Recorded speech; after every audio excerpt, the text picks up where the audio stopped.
Salut à tous et bienvenue pour cette nouvelle vidéo. J'avais trop envie de faire un make-up en rapport avec la Coupe du Monde 2018 et donc j'ai pensé à faire ça. Vous savez bien que j'aime beaucoup m'enfoncer des trucs dans la tête, de toute façon tant que c'est que dans la tête, tout va bien me direz-vous. Du coup j'ai commencé par faire un trou dans la balle et évidemment il fallait que je me coupe, donc ne prenez pas exemple sur moi, j'ai vraiment fait ça comme une sauvage. Et puis j'ai passé un petit fil de fer à une extrémité qui me servira à assurer le maintien de la balle sur mon visage, vous comprendrez pourquoi après.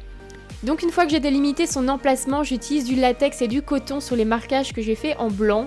Donc juste une couche de latex et puis une bonne épaisseur de coton suffisent. Ça va servir à deux choses. Déjà d'éviter que la balle soit en contact direct avec votre peau. Et puis aussi de permettre à la balle de mieux tenir, ça va créer une sorte de support. Je mets la balle en place et j'attache les fils de fer à mon chignon.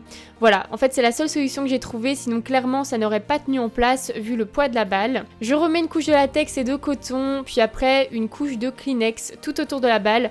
Pas dans les cheveux par contre, parce que oui j'ai oublié de vous le dire, mais surtout essayez de vous protéger les sourcils et les petits cheveux de bébé quand vous utilisez du latex en appliquant de la vaseline dessus.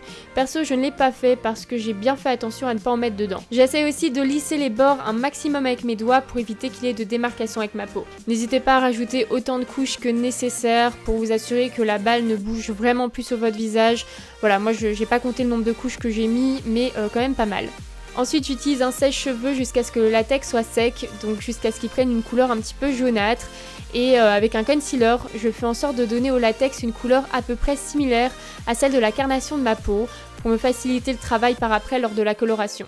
Donc pour la coloration de la blessure, j'ai commencé en utilisant des fards gras de chez Kryolan pour donner une couleur rougeâtre au plus près de la balle. Donc tout en haut de la blessure, j'ai utilisé une couleur plutôt bordeaux foncé et pour le reste plutôt des couleurs rouges.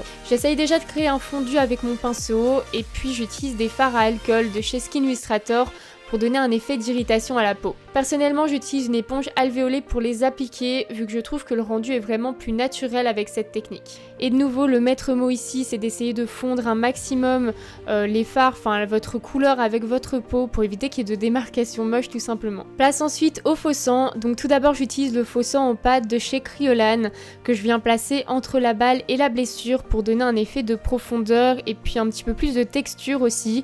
Et ensuite j'applique le faux sang liquide avec un pinceau et une éponge à barbe. Et puis bon libre à vous d'en mettre autant que vous le souhaitez.